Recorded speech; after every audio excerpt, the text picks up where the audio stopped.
बेकार की बात है, धर धर अलग कर। अगला कहता है यार मैं झूठ थोड़ी बोल रहा हूं, देखो ये लिखा है, मेरी आग मत दिखा, कहीं ना कहीं गड़बड़ी है। लेकिन उसने जब पढ़ा है, महाराज की बात है, उसको महाराज पे भरोसा है, तो उसने कहा ये देखो। तो मैंने देखा यार लिखा तो है, बड़े कायदे से लिखा था उसमें, शास्त्रों को ना। अरे मैंने कहा हट। अब मैंने पूरा चैप्टर अच्छे से पढ़ा, यार ये तो लिखा हुआ है। फिर पढ़ा, फिर पढ़ा, फिर पढ़ा, फिर पढ़ा, और बताने वाला सो गया और मैंने पढ़ना शुरू किया। पढ़ता रहा, पढ़ता रहा, अब किताब धर दी। अब मैंने कहा यार ये मामला कुछ बड़ा अटपटा है, जैसे मैं ये भी नहीं कह सकता कि ऐसा नहीं हो सकता, तो ये कठिन काम है। लेकिन अगर ऐसा हो, ऐसा होना भी चाहिए, जैसे कितना बड़ा लॉजिक है यार, 1000 गुना जैसे कोई चीज अगर ऐसा हो जाती है तो कितना बढ़िया है।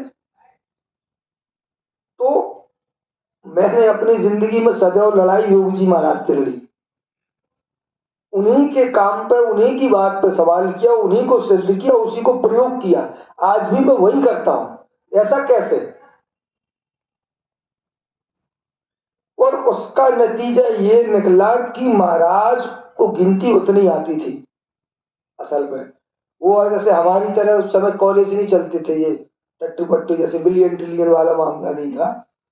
करने के बाद जैसे जब उस बात को देखते देखते देखते देखते देखा, तो मुझे ऐसा लगता है कि ये उन्होंने इतना इसलिए कह दिया कि इससे ज्यादा तुम्हारी औकात नहीं है, तुम्हारा काम चल जाएगा, तुम बटोर नहीं पाओगे इससे ज्यादा। एक का जब 1000 होगा तो तुम उसको समेट नहीं पाओगे, तुम्हारे पास घर वर नहीं है। मैं कह सकता हूं कि एक का 1,00,000 हो जाता है यार। ये मैंने करके देखा भी। महाराज तो शरीर से नहीं है, मैं हूं, देख सकते, मैं तुम्हें दिखा सकता हूं, सिद्ध कर सकता हूं। अब ये एक अलग बात है, ये हुआ होता कैसे है कि मैं एक का 1000 थोड़ी कर रहा था। मैं तो ये देख रहा था कि महाराज ने ऐसा कहा क्यों, ऐसा क्या देख लिया इन्होंने, ऐसा कैसे, कोई बात। और यही चलते चलते चलते चलते चलते चलते वो हो गया। और मैंने देखा यार ये तो 1 से 1000 हो गया।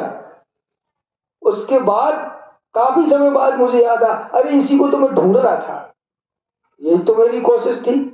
और उसी कोशिश को करते करते मैं भूल गया कि ये जंग महाराज से लड़ रहा था, 1 का 1000 हो गया। ठीक वैसे ही चीजें जीवन में और साधना में खोजी जाती है। मौन साधना करोगे, और जो भी लिखा है, जैसा अभी भैया ने बताया, उन्होंने लिखा, उन्हें हमारे बारे में मालूम था, इतना भी नहीं था। बल्कि जब से ये धरती बनी और आगे कैसे कैसे काम करेगी, वो सब कुछ उन्हें मालूम था। और यही जो चीज है, क्या तुम्हें सही लगता है कि महाराज तुम्हारे बारे में जानते थे? नहीं, गलत, ये रॉन्ग नंबर है। महाराज को किसी के बारे में पता नहीं था, मैं इस बात को सिद्ध कर सकता हूं। पर महाराज अपने बारे में जानते थे, और इतना जानते थे कि प्रकृति को भी नहीं पता था। अब ये एक सिद्धांत है, फिर 2-4 मिनट लग जाएगा, फिलहाल मैं तुम्हें बताना जरूरी समझता हूं। ये कैसे जानते थे? उन्हें पता था कि मैं कैसे बना, काय से बना, मैं कैसे काम करता हूं। ठीक है, जैसे एक आदमी में के निर्माण में हवा होती है, पानी होता है, आग होती है,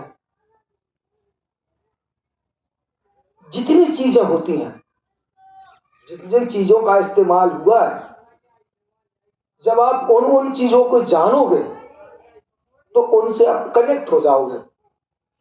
जैसे तुम्हारे अंदर हवा है, तुम सोचो कि जैसे हवा को रोको, तुम कैसे जानोगे कि हवा कहाँ है, क्या काम करती है, कैसे करती है?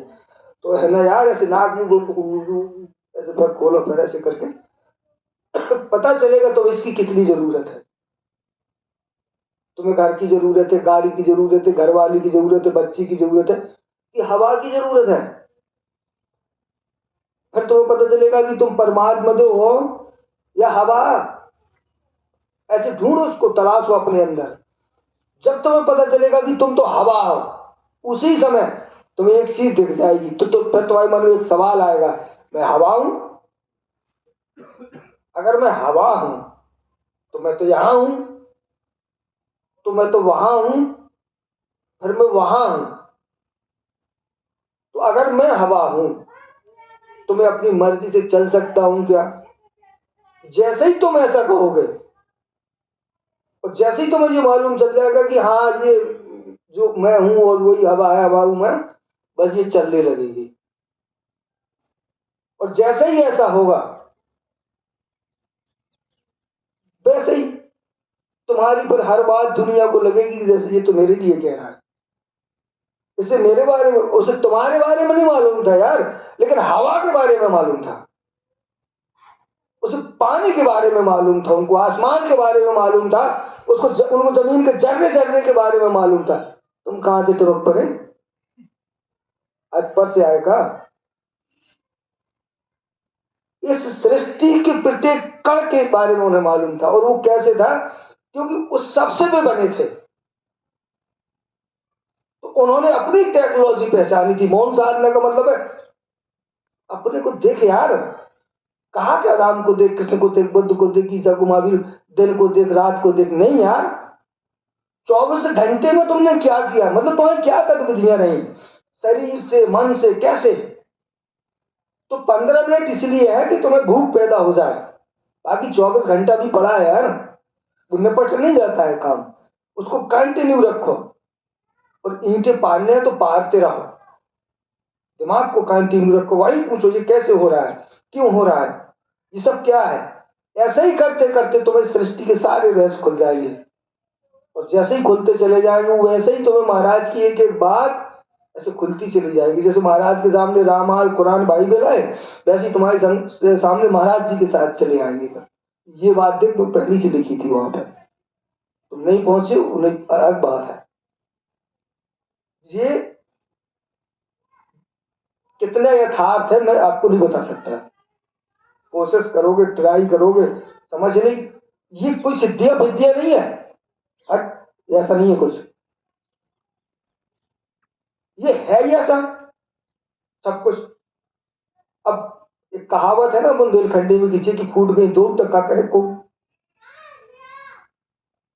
तुम्हें ये पता ही नहीं है कि तुम बिना हवा के जिंदा नहीं रह सकते। मतलब हवा तुम्हारे अंदर है, वही हवा जो आगे आती है ना, जैसे तूफान उड़ा देती बड़े बड़े पेड़ों को, उसी हवा से बने हो तुम। जब महसूस करोगे ना वो एनर्जी आ जाएगी तुम में, बस तूफान वाली फीलिंग करोगे तुम। लेकिन नहीं हो पाएगा ऐसे, मेरे बताने से नहीं होगा। मौन साधना करोगे, अगर ऐसे करोगे तो हो भी जाएगा।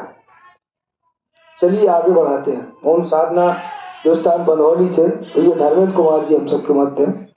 चलिए।